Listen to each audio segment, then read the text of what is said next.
I just got introduced to the music of Stacey Kent. She is Grammy nominated. She has albums that have gone platinum, and now she's here doing new things in New York. Stacey, hi, how are you? Hi, great to see you. You Thanks. too. Great to be introduced to your amazing song styling. Thank What you. is new for you right now? What are the things that are upcoming for you?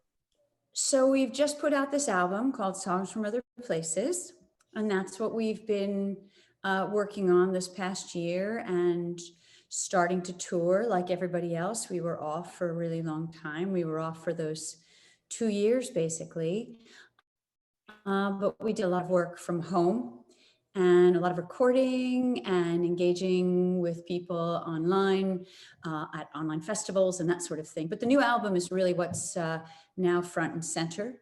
And we've only just started because it's only just now the time to come back. I'm in New York twice a year, and I have been for many years. We are traditionally at Birdland every June and every December. And so that's been going on for I don't know how many years, maybe a lot of years. But this time we will be back in December as part of the new album tour. And that is what's currently on the front burner. This new album, how would you describe the intent and the songs on it? The intent was very much, this is something that we've been wanting to do for a long time. Art Hirahara, my pianist, and Jim Tomlinson, who is my producer, songwriter, arranger, saxophonist, and flautist in the band, and also my husband. Jim and Art and I have a really great relationship and a great dialogue, and we've been playing together for a lot of years. And we have been saying on tour year after year, we need to make a duet record. Because for singers, that opportunity to make the duet record, or one of many maybe, when you've got that kind of chemistry, is really vital. And the opportunity to do it was just not around because we were always on tour, we were always working another project. And then of course, COVID came along and we thought this is the perfect time for us to do this because we had the space to do it. The last record I had made, I Know I Dream, was a big project and a big production because we were 58 of us on the record. It was my Wow. first orchestral record. We tour with orchestra, but we hadn't made an orchestral record. So we did that. And then we left because we thought, well, of course, after 58, what you want to do is, go into the vacuum and just do the duet. But, it's funny because if you look at other people's, it's funny because people thought I was going to go bigger within the industry. What are you doing next? And I said, well, of course, I just want to do this really intimate, pure album where we just present the songs. And Art and I really just have such a great rapport. But if you look at people like Bill Evans and Tony Bennett, Tony was making lots of big band and orchestral records, and then he came together with just Bill and they made that really intimate record. Doris Day made a duet record with Andre Previn.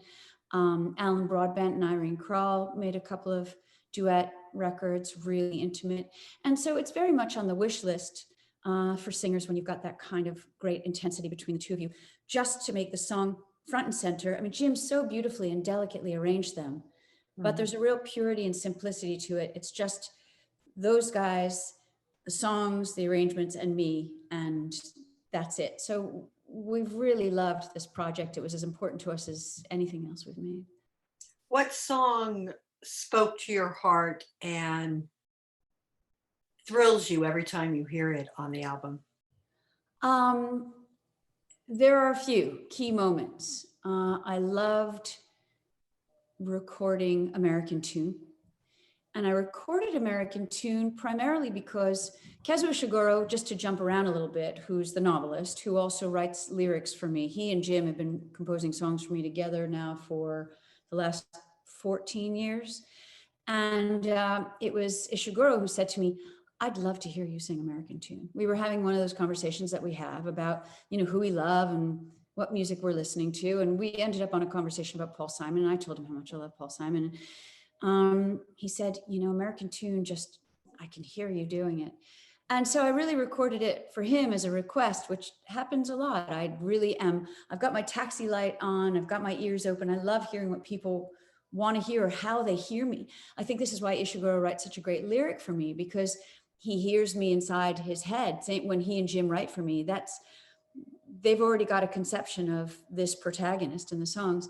And so a song that he didn't write, but that he heard me doing and envisioned, just came together so naturally and so well. And I love how art plays it. And I think that, in terms of the song and how it speaks to us, Paul Simon wrote at a particular time in history, and we are in a particular time in history. And the things that that song says speak to everybody. I went on tour just now. We've just come back from France and England. They weren't American spots, but I was singing that song on stage. And how it spoke to people who didn't grow up listening to Paul Simon was so intense and so direct. And I think because that's the testament to the song itself. There are just those key moments in the song that speak to everybody, literally, figuratively. And so that is a thrill every single time. They say that eyes are the windows of the soul, but I think songs are.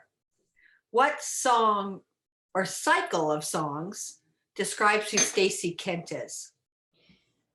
I really love this question. I've got to think about that so I answer correctly. I think one of the things, if I may just be more general to begin, is that I'm awfully good at picking material that really suits me. I won't just sing a song necessarily that I love. It has to work for me so that my sensibility, because I'm the deliverer of that song. Right. And so, but I'm also very good at living in a metaphorical world. When we play, when we perform, and doesn't just go for us, the performers, it's also for everybody who's in the house listening that night. We're not on this planet anymore. We are, but there's this reverie, there's this otherworldliness, and I agree. Leave here, right, to go there. And I think that I just have this connection with the songs that I choose because, it's like some people who go shopping and they see something that just they know will work for them, right? This works for all of us on all levels, not just in music. The best dresser kind of thing isn't necessarily the one who picks the most wow outfit, but the one that they know just fits them in terms of color and form. And I think that I have that relationship to my music. And so the songs that I sing, this is a little over the top, but it's kind of all of them. I think that I go on this journey musically. I close my eyes a lot of the time because it's very visual. The whole experience is so cinematic. I like how you put it in terms of the windows of the soul. This is about the human condition, isn't it? Yes. And so you can be anywhere in the world with a room full of people who don't know each other, who don't have a shared experience, and yet in so many ways they have a shared experience, whether we're here or in Taiwan, or, it can be North Carolina to Denmark to anywhere you want. There is that human condition. And the fact that I get to be this kind of guider and arbitrator of that to bring us all together is the most gorgeous, wonderful, gratifying feeling, because it's not about necessarily me on the stage. It's about all of us gathering around this song that tells our story. Who influenced you the most? What singers, what songwriters? I would say if I had to narrow it down to one, there are many, and there are many different kinds of musics that have influenced me as well. João Gilberto is probably my greatest influence. Wow. I grew up on João, and I think that he struck me between the eyes as a kid. I discovered him at 14 years old when I bought my copy of the Get Gilberto Famous album. And, other people think that you would gravitate towards Astrid because she's the girl singer in front, right? But actually for me, it was João. It was that really intense manner of just delivering the song, very quiet, without drama, and very intense. And I don't feel like I'm a terribly dramatic person. I wasn't as a kid, and yet my emotions were very intense. This is years before I was a singer. And I really just connected with that quiet intensity. What made So João Gilberto, sorry? what made you become a singer?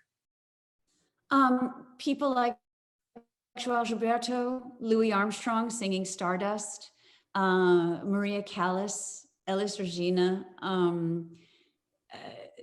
Ella Fitzgerald, I think Fred Astaire, Willie Nelson. I think that these were all, Cat Stevens, my God, the list just goes on and on. There were people whose music just grabbed me physically and launched me into their universe. And I just thought, I want that. I want to be that. But I didn't want to be a singer. Just to answer that question properly, I didn't know I was going to sing professionally until after I got out of college. I think I was honing my skills all along because it was just my passion and I worked on it all the time and I listened all the time. And I was on a different path. And then after college, it was as if fate just kept throwing me onto this path when I realized, you know what? This is what I do. I am a singer. What were you planning on being? I was a comparative literature major. I was studying language and literature, and I loved language study. That was my primary desire, was to gather up as many languages as I could. And I think that that has a lot to do with what I do today, because it's about communication, so I would enjoy going to a foreign country and listening to a foreign language and hearing their scansion, overhearing people at a table, hearing how they spoke to one another, figuring out the ways in which they would communicate the same emotions as we do in our language, but with their own idiomatic phrases and linguistic ways. That was such a game for me. That was such fun. And I think that that has everything to do with being a communicator as a storyteller, as a singer.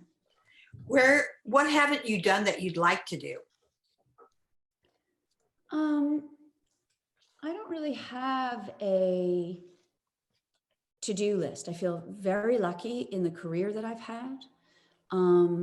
There are definitely more things that I want to do, more songs that I want to sing that live on my iPhone wish list. I have my iPhone with me all the time. I write down little notes, so I've got this sort of the to-do list. I'm going to do this song today, or I'm going to do this song in a few years. I don't know where it's going to fall. People with whom I want to continue to work, the people I already have been working with, like Marcus Valle and Roberto Menescal and some of my friends down in Brazil. And then there's the more general, I work on my singing, and I'm not the singer that I would like to be yet, so I continue to grow as a singer. And I figure that that will be something I will continue to do forever. And that's it. But in terms of the sort of career things, we have toured a lot. We've been in over 55 countries making music. Wow. We have toured the world. We have shared music all over the place. And we've played, the small clubs to the giant festivals, to the grand halls, the great theaters and opera houses of Europe, to everywhere. And so I don't have a kind of list of, wow, I'd like to go play there or do that. Now I think it's more about honing in. And Jim, my husband, and I sit and talk all the time about what our future plans are, our projects, our dreams, what we want to work on, what we want to sound better. I don't like how I sing that line. I want to work on that. So it's a little bit more honed than it was maybe, earlier on. I had a question, it just went out of my head. The Grammy Award. What was that like, being nominated for that? Did you expect it? Was it something that was you kind of knew? What was that moment? It was lovely, and it is lovely to be awarded and nominated, of course, but it is hands down way more gratifying when you meet somebody after a show at a signing and they say, this has happened to me in this period of my life, and you are the soundtrack to that. And it becomes very human. That is way more exciting and gratifying, because you're doing something very human. Sometimes it has more excitement than other times. For example, the Grammy's great.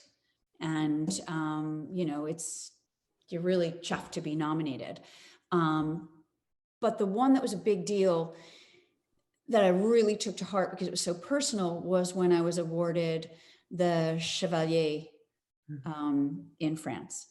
Because to be awarded the Chevalier in a country that isn't my own, where had I not had that background in French, I don't know if you know this, but my grandfather grew up in France, Oh, wow. and he was one of those people, and we all know this, there are the Americans who come in as first, second, third, etc. generation, and there are different ways to handle the immigration into the country, which is to say that some people want to completely assimilate and they don't kind of hang on to the things that they've brought from a particular country.